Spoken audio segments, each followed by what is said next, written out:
How did Pedro Pascal go from tiny guest roles to becoming the internet's favorite space dad, mushroom apocalypse survivor, and red carpet chaos agent?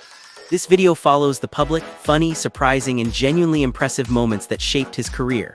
We'll look at the auditions, costumes, accents, awards, helmet rules, viral interviews, and acting choices that turned him into one of the most recognizable performers on screen. But the best part is not just what he played. It is how many strange little career details were hiding in plain sight. Before Pedro Pascal became a helmeted space dad or a Revenge Road survivor, he popped up on Buffy the Vampire Slayer under the name Pedro Baumeister. He appeared in the 1999 episode The Freshman, playing Eddie, a college student who meets Buffy early in her campus life. It is one of those early TV credits that now makes viewers pause the episode like they just found a rare trading card. The role was brief, but it left a fun breadcrumb from his pre-breakout years. Pedro Pascal did not just visit the Law and Order universe once. He made several procedural pit stops before becoming a household name. He appeared in different entries of the franchise, including Law and Order, Criminal Intent, and Special Victims Unit. For New York actors, that is practically a dramatic obstacle course with subpoenas. These roles helped build the screen resume that later made casting directors say, "Wait, we know that guy." Before his global breakout, Pedro Pascal stepped into the sharp legal world of The Good Wife. He played Assistant State Attorney Nathan Landry, appearing as part of the show's polished courtroom machinery. It was the kind of role where everyone speaks like they have 3 law degrees and a perfectly organized inbox. For Pascal, it added another credible drama credit to a career that was steadily gathering momentum. Shortly before Game of Thrones changed his visibility, Pedro Pascal appeared in the USA Network series Graceland. He played Juan Badillo, adding another intense television role to his growing list of credits. The show mixed undercover agents, beach house tension, and the kind of workplace stress no vacation brochure mentions. It was one more step before Pascal walked into Westeros and suddenly became impossible to miss. Pedro Pascal's path to Oberyn Martell included an audition tape that helped land him one of Game of Thrones' most memorable roles. Reports and interviews have noted that his performance on tape impressed the people involved in casting. That is a lot of pressure for a camera, a room, and probably one very judgmental blank wall. The tape became a major turning point, opening the door to a character fans would remember instantly. Pedro Pascal's first appearance as Oberyn Martell in Game of Thrones immediately gave the series a new kind of spark. Oberyn arrived with confidence, elegance, and a sharp tongue that seemed fully insured for danger. Pascal made the character feel relaxed and threatening at the same time, which is not easy unless your wardrobe comes with its own dramatic soundtrack. From that entrance, viewers knew the Red Viper was not there to quietly hold a goblet. Oberyn Martell's duel became one of the most talked-about Game of Thrones sequences, and Pedro Pascal's physical performance was central to it.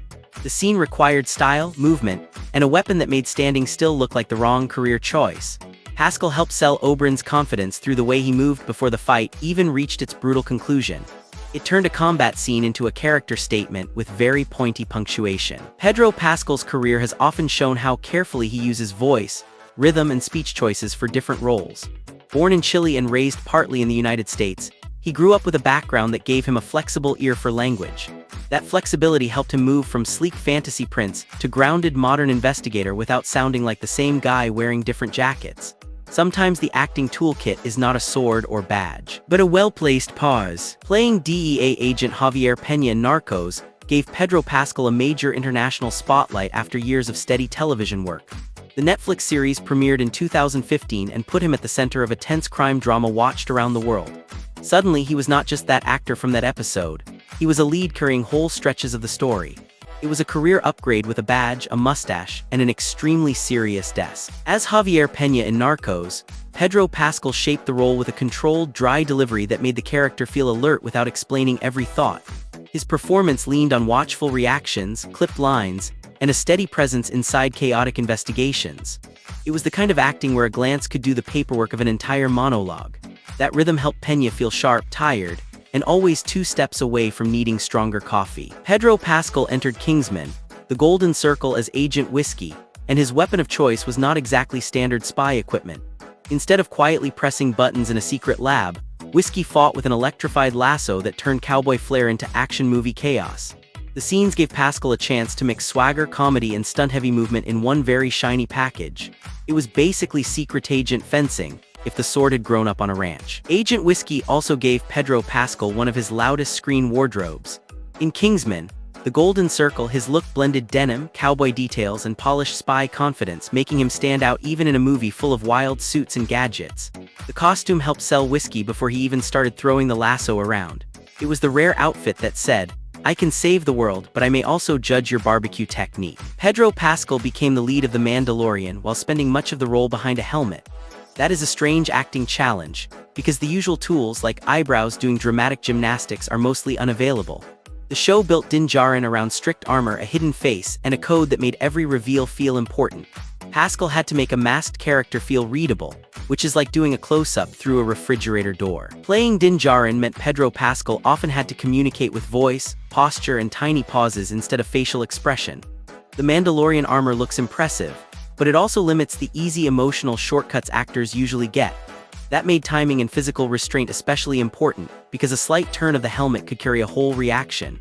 It is minimalist acting, except the minimalist is wearing enough metal to worry a baggage scale. Pedro Pascal's Mandalorian became closely linked with Grogu, the small green character who quickly stole scenes without saying much. On set, Grogu was brought to life through puppetry and visual effects, giving Pascal something physical to react to during key moments. Their dynamic helped turn the series from a masked bounty hunter story into a protector adventure with surprising warmth.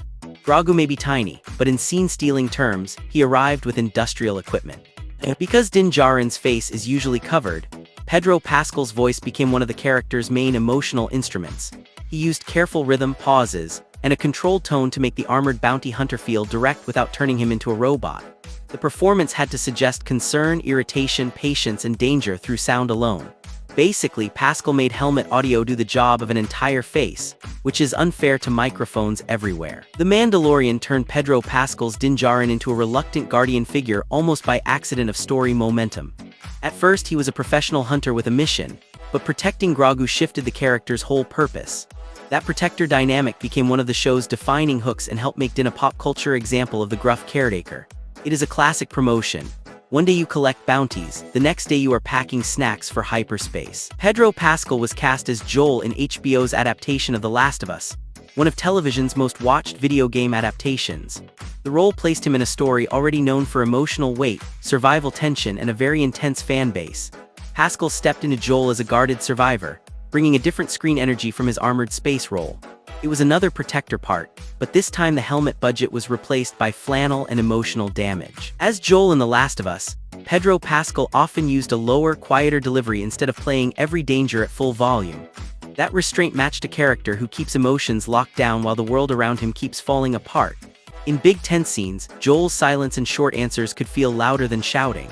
It is the performance style of a man who treats conversation like a limited resource, right next to ammunition and canned food. The Last of Us production used detailed practical creature work for its infected, including the terrifying clickers.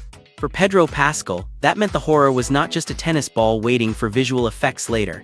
There were physical designs and performers helping create the threat on set. Those practical references made the danger feel more immediate in scenes built around tension and survival. Acting scared is easier when the nightmare has a call time and a costume department. Pedro Pascal stepped into The Last of Us with a very alert audience already waiting at the gate.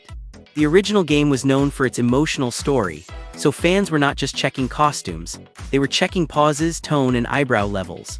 Pascal had to honor Joel without turning the performance into a museum exhibit with boots. That is a lot of pressure for a man also expected to look exhausted in exactly the correct apocalypse style. The result helped the show feel connected to the game while still standing on its own. In The Last of Us, Pedro Pascal's dynamic with Bella Ramsey became one of the show's biggest engines. Their characters begin with tension, distance, and survival math, then slowly build a bond that viewers watched almost like emotional weather radar. Pascal played Joel's guarded side carefully, giving the partnership room to grow instead of arriving with instant sentimental fireworks.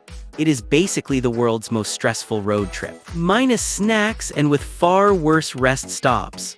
That chemistry helped turn the adaptation into more than a monster story. Pedro Pascal earned a Primetime Emmy nomination for Outstanding Lead Actor in a Drama Series for The Last of Us.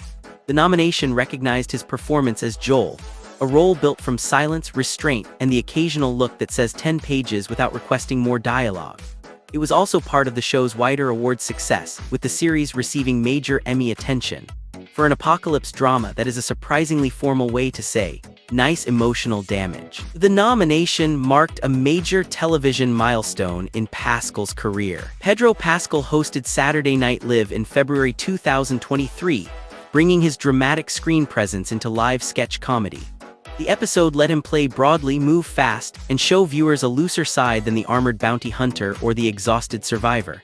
Hosting SNL is already pressure, because the cue cards are real and so is the possibility of laughing at the wrong time. Pascal handled the shift with the energy of someone discovering live comedy is just action scenes with fewer helmets. It expanded his mainstream pop culture moment. During Pedro Pascal's Saturday Night Live episode, The Last of Us got turned into comedy through a video game parody sketch. Instead of treating the apocalypse with maximum prestige seriousness, the sketch pushed the idea into absurd territory with the kind of dramatic trailer energy SNL loves to exaggerate.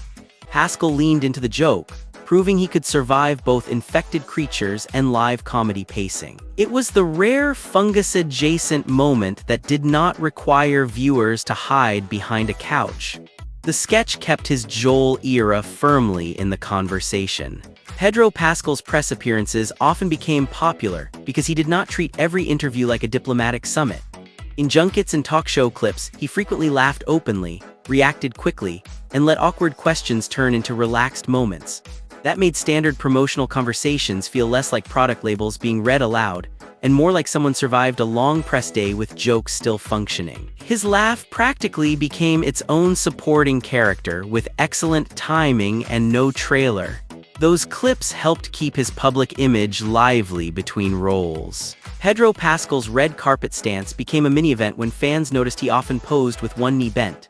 In an interview, he explained that the pose helped him manage nerves while photographers were shouting for angles.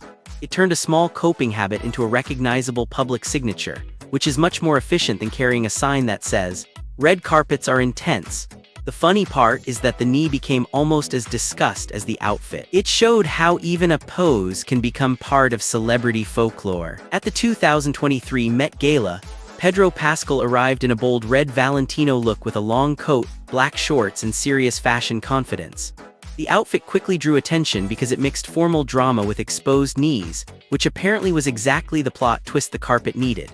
The event honored Karl Lagerfeld, and Pascal's look became one of the night's most talked-about menswear moments. It was less safe tuxedo and more museum gala with excellent ventilation. The appearance confirmed he could create headlines without saying a word. Pedro Pascal's playful response to the internet's affectionate nickname became a recurring interview highlight.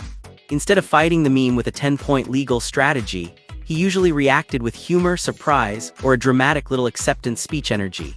The nickname followed him through press tours, especially as audiences connected his protective roles with his off-screen charm.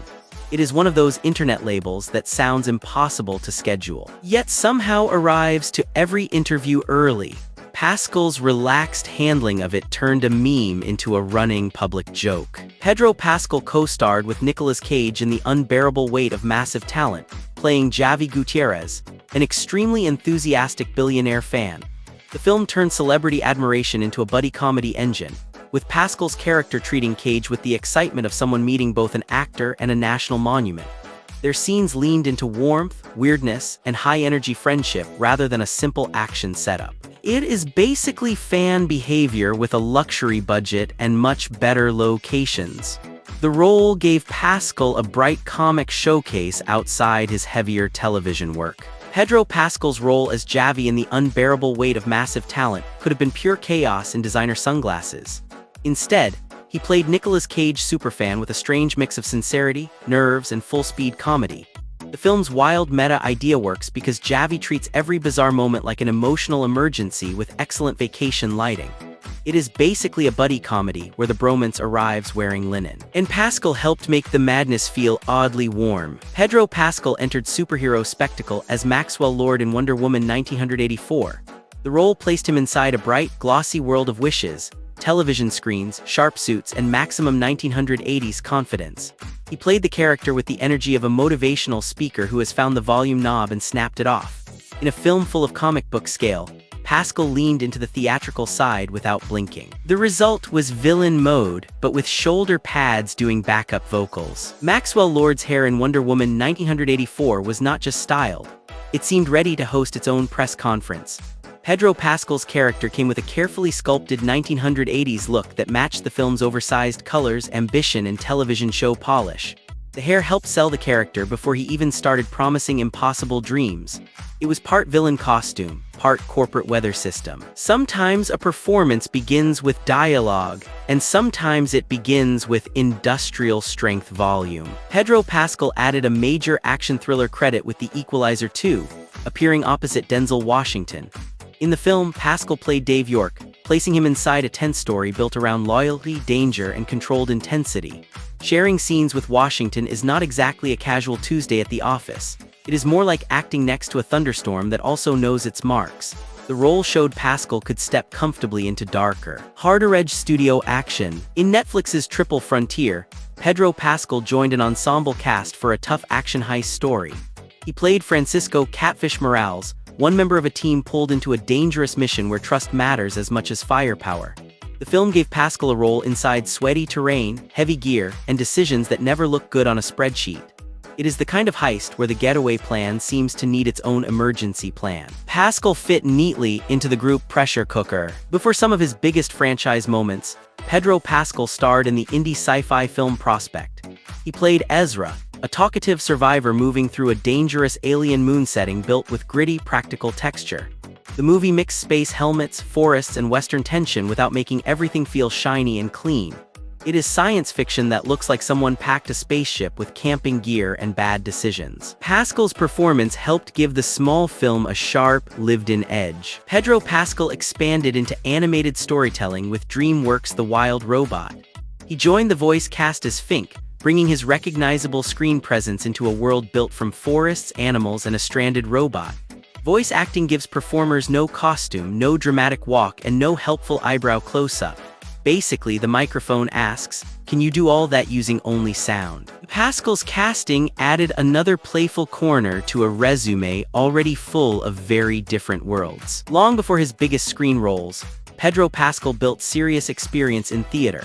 He performed in stage productions where there are no retakes, no camera angles to save a moment, and absolutely nowhere to hide if a line decides to escape. That live performance discipline helped shape the control he later brought to film and television. Theater is basically acting with a safety net made of applause and panic. Pascal's screen career did not appear from nowhere. It had footlights first. Pedro Pascal's theater resume includes Broadway work in King Lear. The production placed him inside one of Shakespeare's heavyweight tragedies, where the language is dense and nobody enters just to have a relaxed afternoon. Taking on that stage material meant handling rhythm, emotion, and classical text in front of a live audience. Shakespeare does not exactly hand actors a casual warm-up lap. For Pascal, it was another sign that his craft had roots far beyond screen franchises. Pedro Pascal trained at New York University's Tisch School of the Arts, giving his acting career a formal foundation. Tisch is known for intense creative training, which means the homework probably involved fewer worksheets and more emotional truth under fluorescent lights. That education came before the major roles, fan attention, and very busy schedule of helmets, monsters, and dramatic stares. It gave him tools for stage and screen work across very different genres. Every big career needs a starting classroom, even the ones that later visit galaxies. Before the galaxy, the zombies, and the red carpets, Pedro Pascal had the classic actor survival kit: auditions, hope, and service jobs. He has spoken in interviews about working as a waiter while trying to build an acting career in New York. That meant learning lines, chasing roles, and probably pretending not to panic when someone ordered something complicated. It was not glamorous, but it kept the dream moving one shift at a time. Hollywood arrived later. The Czech presenter arrived first. Pedro Pascal did not become an overnight success unless that night lasted about 20 years. Before Game of Thrones and Narcos made him widely recognizable, he built his career through theater work and guest roles on shows like Buffy the Vampire Slayer, The Good Wife, and Law and Order. Those parts were small, but they kept him in the room where careers slowly assemble themselves. It was less rocket launch, more stubborn elevator with dramatic lighting. By the time the big roles came, he had already done the mileage. Pedro Pascal can switch into Spanish interviews with the ease of someone changing camera angles. Born in Chile and raised partly in the United States, he He often speaks Spanish with Spanish-language outlets and at international press events. That lets him connect directly with audiences without waiting for subtitles to do all the emotional lifting. It also gives interviewers one more lane for jokes, stories, and beautifully chaotic media moments. Basically, the press tour gets a bilingual upgrade button. Pedro Pascal press interviews often feel like the chair is paid, but the facial expressions are doing overtime. Across junkets for The Last of Us, The Mandalorian, and other projects, he regularly drops quick jokes, exaggerated reactions, and relaxed banter with interviewers. The result is that even a standard promotional answer can suddenly turn into a tiny comedy sketch. He stays on topic, but the route there may include a scenic detour through chaos. For viewers, the interview sometimes becomes a bonus episode. At events, Pedro Pascal has a talent for making formal red carpet photos look slightly less like royal accounting. He is often seen pulling playful poses, laughing with co-stars, or jumping into spontaneous group moments that fans quickly share online. The appeal is not a huge stunt, it is the little burst of looseness in a very polished setting. Everyone else may be calculating angles, while he looks like he just found the snack table. Red carpets need glamour, but apparently they also need one professional mood lifter. Pedro Pascal reading fan reactions has become its own tiny entertainment format. In video segments with outlets like BuzzFeed and others, he has responded to online posts with a mix of amusement, surprise, and carefully managed embarrassment. The funny part is watching a global star meet the internet's emotional volume knob, which is usually stuck on maximum. He plays along without turning it into a lecture, which makes the clips even more shareable. Sometimes fandom sends compliments, sometimes it sends a weather warning with emojis. During award seasons, Pedro Pascal often becomes part nominee, part walking clip generator. His appearances around major ceremonies for The Last of Us and other projects have produced relaxed red carpet exchanges, cast interactions, and audience moments that travel quickly online. These clips usually work because he seems comfortable sharing attention rather than treating every camera like a throne. The result is polished event coverage with little pockets of sitcom energy. Awards shows hand out trophies, but the internet also collects reaction shots. In 2024, Marvel confirmed Pedro Pascal would play Reed Richards in the Fantastic Four: First Steps. That placed him at the center of one of Marvel's biggest superhero reintroductions, alongside Vanessa Kirby, Joseph Quinn, and Eben Moss-Bachrach. Reed Richards is known as a brilliant, stretchy scientist, which is a rare job description outside comic books and very ambitious yoga studios. The casting instantly became a major entertainment headline. After helmets, swords, and apocalypses, Pascal was officially entering the lab coat phase. Pedro Pascal joined Ridley Scott's Gladiator Roman II, adding a huge historical epic to his already crowded adventure passport. The film brought him into a world of Roman power, arena spectacle, and very serious armor choices. Reports and official materials listed him among a cast that also included Paul Mescal, Denzel Washington, and Connie Nielsen. It is the kind of movie where a normal workplace meeting may involve sand, shouting, and someone dramatically entering from a giant gate. For Pascal, the career arena got literally bigger. Pedro Pascal's career arc is a reminder that many big breakthroughs are built from tiny screen credits, stage work, and years of almost their momentum. He moved from guest appearances and theater roles into Game of Thrones, Narcos, The Mandalorian, The Last of Us, and major films. Each step made the next one easier to notice, like a resume slowly turning into a fireworks display. The funny part is that the sudden rise had a very long loading screen. By Curiosity 50, the pattern is clear. Persistence got top billing. If you liked this content and want to stay tuned for newer celebrity curiosities, please do not forget to subscribe and stay alert to your notifications. Thanks for watching.